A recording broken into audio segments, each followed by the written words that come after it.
to Kind-Hearted, and I'm here with Daniela. Assalamu alaikum, Daniela. Walaikum assalam. Thank you for having me on.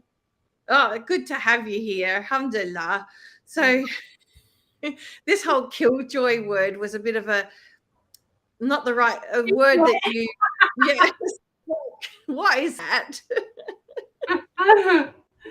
Yeah, I guess I had a lot of thinking around it. And really, if I go back to, my parenting beforehand, where I used to have a lot of thinking going on through, I'm going to say through another platform that I've, studied in.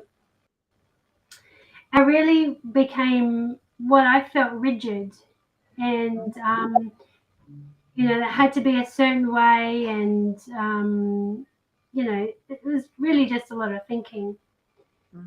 And what I found is that when I came to this understanding with Back to the Fitrah and the Inside Out paradigm, is that I actually didn't have to do anything, but that thinking that I had around, I guess certain outcomes and certain situations and expectations that I had on myself and I had on others all fell away. And so what naturally emerged was, the the kind-heartedness in every sort of circumstance. And if I'm ever still stuck in thinking, or like I have thinking going on, what I've been able to do is let those people off the hook, because it's not about them, it's about me. And that has just brought so much peace to myself first and foremost, but also to the home. And it's been a blessing, a huge blessing. SubhanAllah. Yeah, alhamdulillah. Yeah, and just for everybody's, Daniela lives near the airport, so if we hear planes zooming over the top, it's no fault of hers. Yeah, so she doesn't notice it anymore. No, but except for when some of them come in really low and really loud, then it actually just helps me to be back in the moment and go, okay, it's going to pass.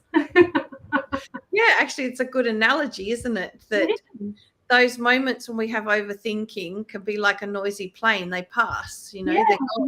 Exactly. They've passed. Exactly. I think the thing that's really important about what you're talking about and the word killjoy is that when we get caught up in our worries, in our own thinking about things, in the need to control things, whatever it is that the thinking is going on from any of the different letters of the alphabet that we've done already up till now, we kill the joy in the house. Absolutely. And particularly as the mums, we're like the heart of the house, and whatever mood we bring to the house flows through the entire house. And so if we're being a killjoy, there's no joy in the house. No, and that's right. It's so true. And it's so much easier now to turn things around, when, whether I'm off track or someone else is off track, it's quite easier, done through a lot of fun as well, rather than, anything else, or just even letting go.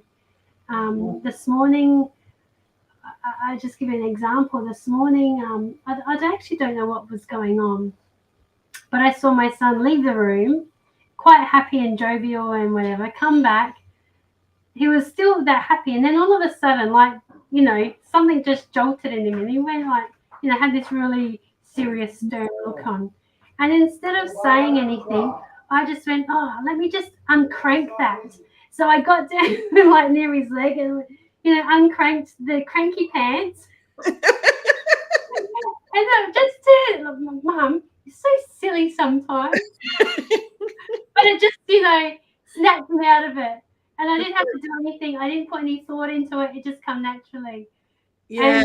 And we were back to connectedness.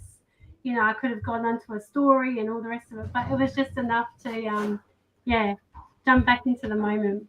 So I think we should have gone killjoy to kooky, not kind-hearted. There he is in Yes. the background. Hi, Noah. Yes. Hi. We've had a lot of interruptions, like even with our with Pamela and I this morning. Like it was like playing tag between the both of us. So anyway, alhamdulillah. Alhamdulillah. Alhamdulillah. Yeah. So the key thing is, I think, us noticing that that's what's going on. Because I think when we're in that state, it looks like it's justified that we should feel that way. It looks justified, like maybe something's not going right, and so it's justified that we should feel cranky, or it's justified Yeah. that we should feel irritable, and because we feel it's justified, we feel that perhaps everybody else should be running around and doing what they need to do to make us feel better. And then they don't do that. They actually run from us a mile because we're being such a killjoy. And then we're more down by the fact that, well, nobody cares. See, there we go. That confirms it. And we can get ourselves spiraling in this way and not realize that as we're spiraling down, we're pulling everybody with us. Yeah. And That's true. it all came from our own perceptions and our own thoughts in the moment. It really wasn't anything we think it was. It looks like it. It really looks like it at the time. And even if someone else has got their running their own story with their own thinking, before I used to get pulled into those stories as well. And now it's a lot easier for me to just go, yeah, I'm not owning that. That's not part of me. I can either help that person if I feel in my wisdom to be able to do that. And it may not be even in that moment, but later on. I think we're going to move because there's people outside now playing cricket. But yeah, what I've noticed though is that I don't get pulled into those stories, and so what happens also is that they're able to snap out of it as well quickly, and it's been beautiful. And I'm talking with adults then, not with little people. Little people is a lot easier, I feel. But, yes, it is. It can be easier with the little people. Yes. People. Yeah, but that's an interesting point that you made is if we're able to avoid being the killjoy and somebody else comes in as the killjoy, if we stay in the kind-hearted sense, then we don't need the whole family to go down the rabbit hole with the one that's come in with all the tension. And just like when you saw the tension building in your son, instead of letting it build or asking him what's wrong, which is what our tendency do, you did something fun and silly with him, and that broke the tension, and that's all that was needed in the moment, just to break the tension. Exactly. But if you're in the mood where you feel like, well, he ought to be happy, why isn't he happy, I do everything for him, or you get your own thinking around it, it's impossible to see the joyful way of turning things around. That's so true. It's so true. And it happened, like I'm human, like we're all human. So it does, at times may not even be anything to do with him, but it's got, my own thinking is happening for whatever reason. And I may not be able to keep that joy in. I mean that in a good way. Yeah, so it does. It depends on me. I was going to say something then, but it's just gone from me. Oh, come if it's supposed to be. It'll pop back. Yeah, inshallah. Yeah. So now that we've unpacked that word killjoy, it makes it sounds pretty rough, but what we're saying is that not somebody is a killjoy, but in the moment they're killing the joy. Yeah. In the home, or in any other environment too, whether it's a work environment, whether it's a social group, when we come in with our mood And I think the issues, firstly, is we come in with our mood. Second, coming in with an expectation that somebody else has to fix it for us, like that's their responsibility to cheer us up. Then find them running from us rather than cheering us up, and then getting ourselves caught even deeper into it. It's very problematic because we're actually creating our own suffering going down that path. Yeah, that's so true. And the flip of the switch to kind-hearted is simply like a flip of the switch, isn't it? Well, that's right, it is. You know, like I said at the start, when I didn't have to do anything to change that. It was just simply my thinking that, you know, fell away. And it really was effortlessly. And I actually didn't even see it at the start. Sorry to cut you off. I didn't actually see it at the start.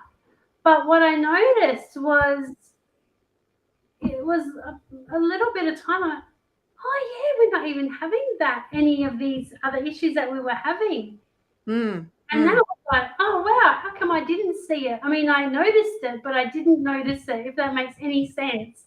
Because we get so focused on when things are going wrong that we don't notice when things are going right. And that can be part of the thinking as well that's creating the problem, isn't it? When we're so focused on what's not right, it changes the whole perspective of the way we're seeing things. They say, you know, the difference between the half cup full or cup half empty thinking, I guess. Yeah. And that's so true because, you know, before, I guess I would always be trying to fix everything, you know. It had to fit into the box, so to speak. And fitting into the box. The problem is nothing ever fits in the box. That's why you get so much more thinking, because it's like, why won't it fit? Exactly. And that's metaphorically for everybody who's listening, by the way. We're not in boxes unless they want to go and play in one, and that's fine. Yeah, that's a different story. But yeah, I had so much thinking around, like I had to be a certain way. And if it wasn't a certain way, then, you know, I had to fix it. But now I realize that there's absolutely nothing to fix in nobody, you know, not ourselves, not our children, not our spouses, not anybody, because we are just perfectly imperfect. You know, we have our imperfections. When we embrace that, you know, that of ourselves and of others, you know, the world's a kind place, and it's we can be more compassionate to those that are around us, you know. The other thing that's really fascinating about all of this is often people, especially if there's difficult behavior involved, people feel that, well, I have to be having boundaries and I have to be making sure that I'm saying something or fixing, like protecting myself or standing up for myself. And that rigidity it doesn't fix anything. It just becomes what we call battle of the egos, right? That's right. Our ego battling with the ego, whether it's a child or adult that we're battling with.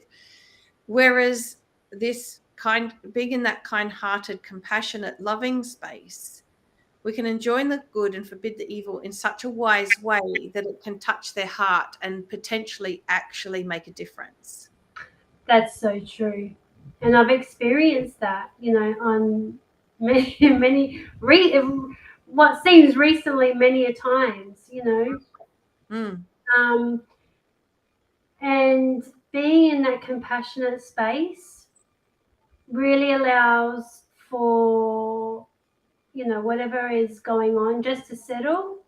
And then if I find that I need to say something, not in that moment, if I'm not in my wisdom, like if I'm got thinking around it, I'll leave it.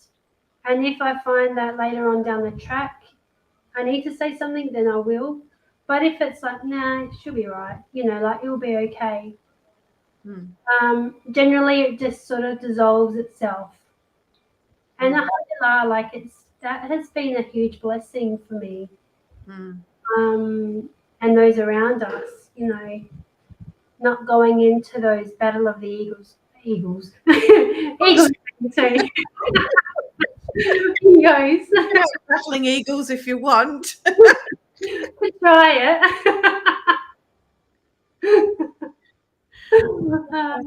Yeah. Yeah. So something came to me before the Battle of the Eagles.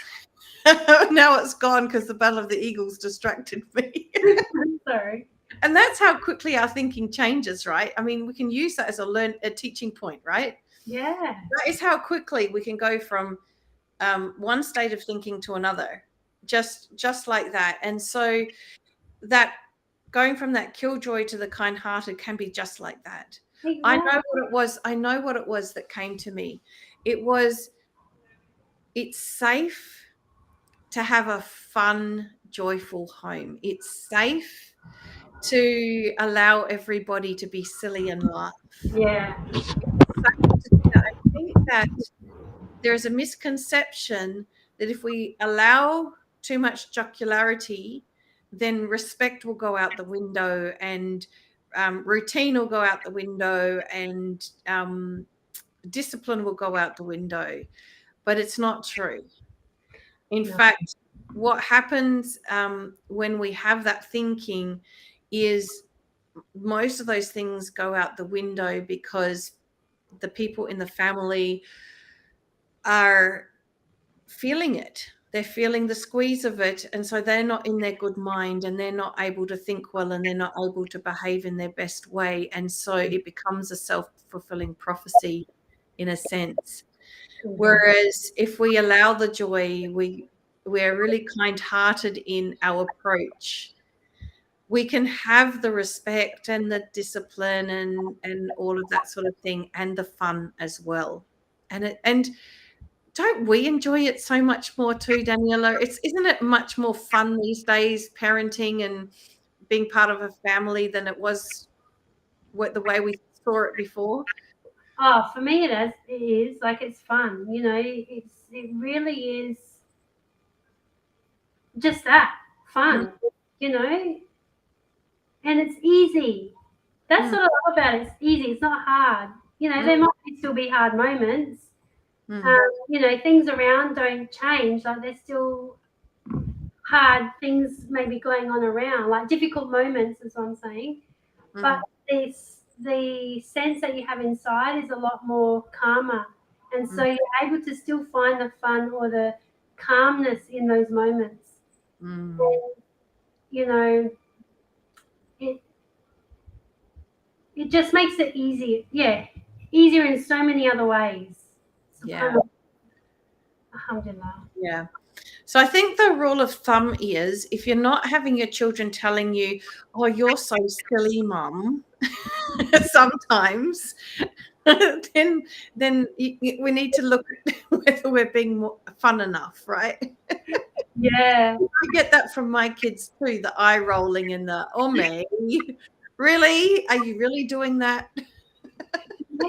I just got told today in the car, Mum, you're so embarrassing. Yeah. My daughter sometimes, when we're driving to school and people from the school pull up next to our car, she ducks down not to be associated with me. I know I'm doing a good job. That's right. Oh, that's funny. She's like, "You're embarrassing." But do you know what is the funniest thing about that though? The kids at her school, because I've actually worked at her school, and so I've got to know quite a lot of the kids. They actually really love the fact that I'm fun, and they're always saying to her, "Oh, your mum's so much fun." Yeah. Right? Yeah, she's embarrassed about me, so I don't know why. As well. SubhanAllah. But I it's did, true. hmm, I yeah, feel that, because we have, there's, it really is, it feels like a clean, I don't know, like just a difference inside. And so the kids just naturally gravitate, or anybody really, just mm, gravitate to you because they can feel that ease.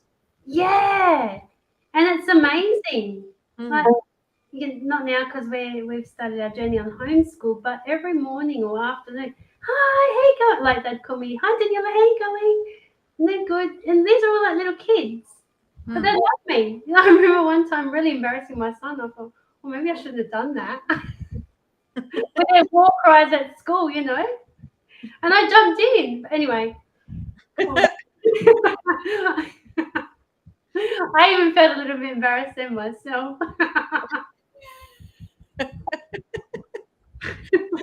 Well, that's okay. It was just thinking you had around it. Yeah, that's right, exactly. It didn't last. Alhamdulillah. Alhamdulillah. So really, I think the message today is be fun, be kind-hearted. And if you're struggling with that, understand that it's just a misunderstanding you're having about the situation and about where your feelings come from. And that in our Back to the Fitrah Inner Circle, we're here to support you with that, help you transform from being a killjoy to a kind-hearted person, whether it's in your family, whether it's in your workplace, whether it's in your social circles. And the beautiful thing is Daniela is the manager of the Inner Circle, and she's the one you'll have the induction session with when you join. I'm going to say when you join instead of if you join, right? A bit of positive affirmations there. Alhamdulillah. But the great thing is this is the time to join us during Ramadan because we've taken $200 off lifetime access. It's usually $490. It's only $290 for lifetime access. That means that you stay until you get that transformation you're looking for. And it also means that if you get that transformation and then later on it seems like it all falls in a heap and you need to come back, we're still here for you. We don't ever ask you to leave. You get to stay with us. And we have an amazing group of sisters and upcoming brothers for the men also in our inner circle, supporting everybody in their parenting, in their relationships, in their stress and anxiety, and in anything really. It's true. Like, honestly, this offer is such an amazing offer. Honestly, for me, Back to the Fitrah is like my second family. It really is. And as we've journeyed along with everyone, and even those upcoming, who are just joining into the academy. My favorite thing that I love doing is getting to know everyone at the start. Like, I think I'm just so blessed with that. Yeah, you get to meet everybody. You get to meet everyone. Yeah, I love that. You're the concierge at the door. Welcome. And you do it so well. Alhamdulillah, I love that. So yeah, I do love getting to know everyone and meeting everyone. And yeah, like I said, I just think it's such a great offer that you've got during this Ramadan. SubhanAllah. Yeah. And that's the way we try to make it at Back to the Fitrah is it's not just you come in and you've got this recorded program and you're meant to just follow it. You actually have a one-on-one call with Daniela at the beginning where she takes you through to make sure you know where to find everything, how to access everything, how to be a part of it, how to get the best out of it. So you get personal service, right? And then you get to be a part of live sessions every week. And there's a choice of I think about 5 sessions every week to choose from. You don't need to come to all of them, or you can come to all of them. It's up to you. But you've got all that in-person support available to you. You wouldn't have to wait more than a day if you're feeling out of sorts and you want some support. Less than a day or two, and there'll be another session you can join if you need it. Exactly, and that's one thing I always bring up in my orientation calls. If like there is a time where you're feeling off track, like you've got some thinking going on, in the in the inner circle there is how to, I can't remember now the tab thing what it's called, but how to help ourselves in those moments until you come to a Q&A or another session. because we can help people in those moments, with those questions, and help them. And I always say you won't be there for long. You've got this option if it's a few days, or come and see us. We'd love to help you. And I think that's amazing. Yeah. I You think do. it's very special because I don't know if that's elsewhere out there. That's for sure. Mm. You do that beautifully, Daniela. That's, I think, you're the most welcoming person to welcome everybody in. We're very blessed to have you there, alhamdulillah. So, I forgot to share with them the link. Oh yeah, that'll There's be back to the Fitrah.online. Yeah, Daniela and I are very passionate about what we do. We live a 10-minute drive from each other, so if you haven't gathered, we kind of know each other quite well. Alhamdulillah. Our sons are good friends. They have sleepovers and things with each other. So like family. yeah, Yeah. alhamdulillah. So yeah, I really invite you to take a look at the Back to the Fitrah Inner Circle page at backtothefitrah.online. And jazakallah khair, Daniela. It's been fun. I hope they've enjoyed us having fun with them. Yes, my pleasure. Thank you. Okay. Assalamu alaikum, everyone. Assalamualaikum. Waalaikumsalam.